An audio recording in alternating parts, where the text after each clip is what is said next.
Innalillahi wa inna ilaihi raji'un.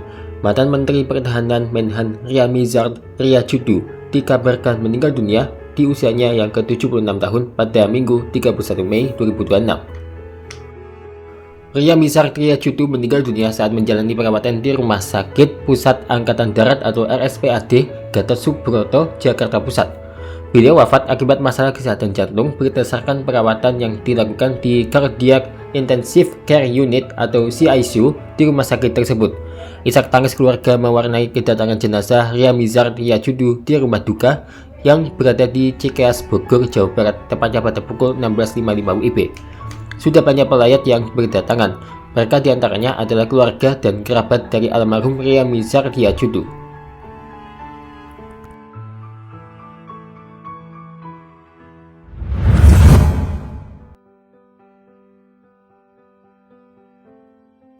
Kementerian Pertahanan Republik Indonesia akan melaksanakan upacara penghormatan dan persemayaman jenazah mantan Menteri Pertahanan RI Jenderal TNI Purn Ryamizard Ryacudu di kantor Kementerian Pertahanan Kemhan, Jakarta Pusat pada Senin 1 Juni 2026. Karo Infohan Setjen Kemhan Brigjen TNI Riko Ricardo Sirait menjelaskan hal itu dilakukan bentuk penghormatan terakhir atas jasa dan pengabdian almarhum kepada bangsa dan negara. Jenazah almarhum dijadwalkan tiba di Kementerian Pertahanan dan selanjutnya disemayamkan di depan Aula Bhinneka Tunggal Ika Kemhan pada Senin 1 Juni. Selanjutnya akan dilaksanakan upacara pelepasan jenazah dari Kementerian Pertahanan pada pukul 11. Kemudian jenazah almarhum Ryamizard akan diberangkatkan menuju Taman Makam Pahlawan Nasional Utama Kalibata, Jakarta. Riko juga menyampaikan ucapan duka cita dari keluarga besar Kementerian Pertahanan Republik Indonesia. Kepergian almarhum meninggalkan duka yang mendalam bagi keluarga, sahabat, para prajurit, serta seluruh insan pertahanan yang pernah mengenal dan bekerja bersama dengan almarhum dengan pengabdian kepada bangsa dan negara. Sepanjang perjalanan pengabdiannya, almarhum Ryamizard memberikan kontribusi penting dalam menjaga kedaulatan negara dan memperkuat sistem pertahanan nasional.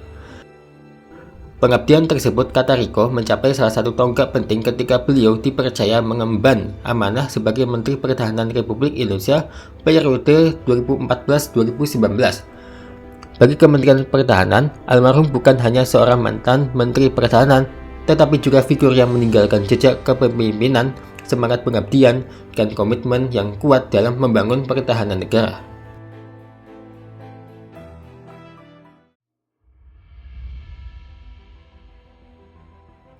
Sosok Ryamizard Ryacudu. Ryamizard Ryacudu merupakan pemuda kelahiran Palembang, Sumatera Selatan, 21 April 1950. Ia merupakan lulusan Akademi Angkatan Bersenjata Republik Indonesia (AKBRI) dan melanjutkan pendidikan militer di Sekolah Kursus Calon Perwira pada 1985-1986. Karir militernya terus menanjak setelah menempuh pendidikan di Sekolah Staf dan Komando Angkatan Darat pada 1991. Selama berkarir di TNI, Ryamizard pernah menduduki sejumlah posisi strategis. Ia mengawali perjalanan sebagai komandan Peleton hingga kemudian dipercaya menjadi Danionif Linut 305/Kostrad dan Brigif Linut 17/Kostrad. Karirnya semakin bersinar saat menjabat asisten operasi Kodam Wirabuana dan Danrem 044/Gapo Kodam Sriwijaya. Nama Ryamizard semakin dikenal ketika dipercaya menduduki jabatan penting seperti Pangdam Brawijaya, Pangdam Jaya, hingga Pangkostrad. Puncak karir militernya terjadi saat ia diangkat menjadi Kepala Staf TNI Angkatan Darat atau KSAD periode 2002-2005. Saat itu, Ryamizard juga sempat diusulkan menjadi Panglima TNI, namun posisi tersebut akhirnya diberikan kepada Marsekal Djoko Suyanto pada era pemerintahan Presiden ke-6 RI Susilo Bambang Yudhoyono. Meski gagal menjadi Panglima TNI, Ryamizard tetap dipercaya memegang jabatan strategis di pemerintahan. Ia ditunjuk menjadi Menteri Pertahanan RI pada periode 2014-2019. Selama menjabat Menhan, Ria Mizar dikenal aktif memperkuat pertahanan nasional serta kerap menyuarakan pentingnya menjaga persatuan dan keutuhan negara.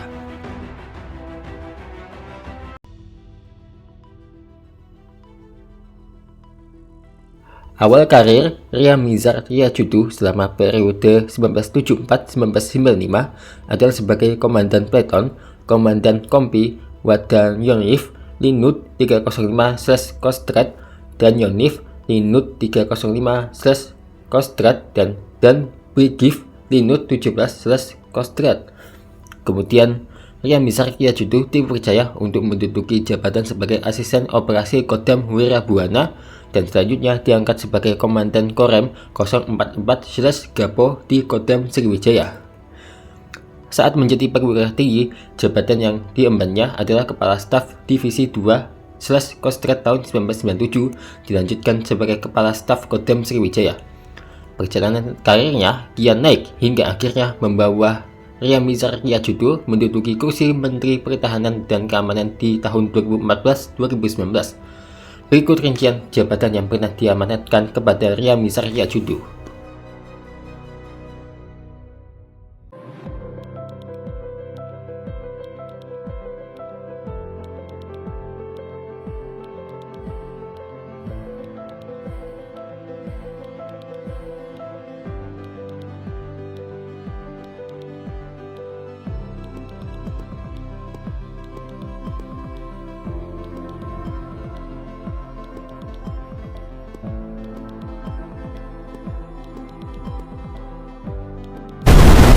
Loki dan Shin saling menyerang dan adegan pun berpindah di desa barat. Di desa barat, para raksasa terlihat sangat kewalahan menghadapi Zaza. Ripley dan yang lain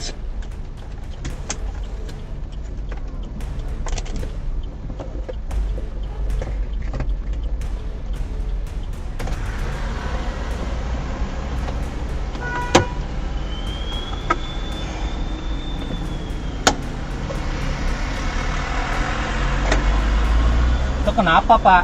Kenapa dipepet saya dari belakang? Siapa yang pepet? Saya udah ngasih lampu sen Pak. Tolong, tolong, tolong, tolong, tolong, tolong, tolong, tolong, perusakan, tolong.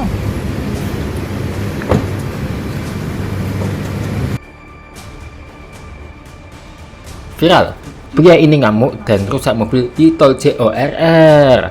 Polisi menangkap pria berinisial JF 57 tahun yang sebelumnya viral karena merusak mobil pengendara lain di tol Jakarta Outer Ring Road.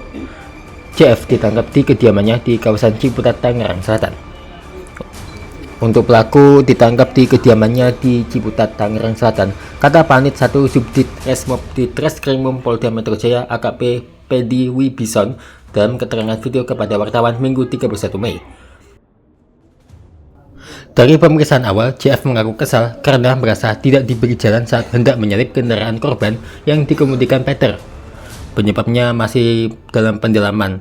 Yang pasti pelaku merasa tidak diberikan jalan pada saat mau menyalip di bagian kiri, jelas Pendi.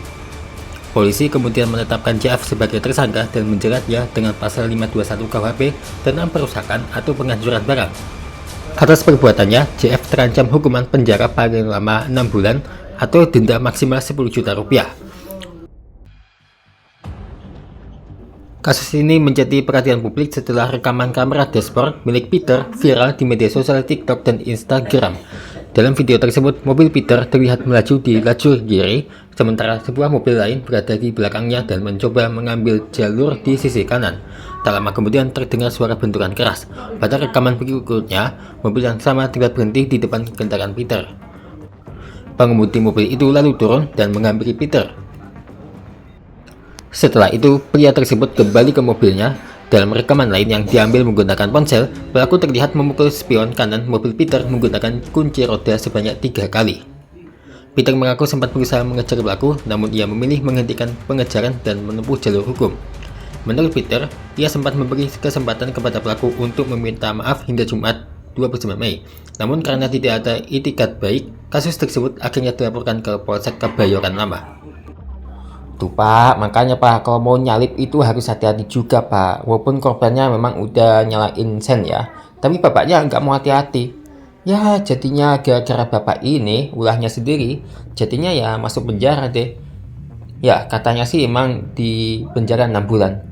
Tuh, Pak, hati-hati ya lain kali ya. Jadi pelajaran ya, untuk selalu hati-hati saat berkendara, terutama saat menyalip.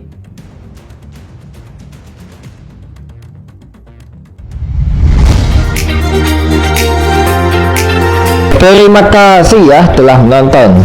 Saksikan terus Shongki Official setiap harinya ya.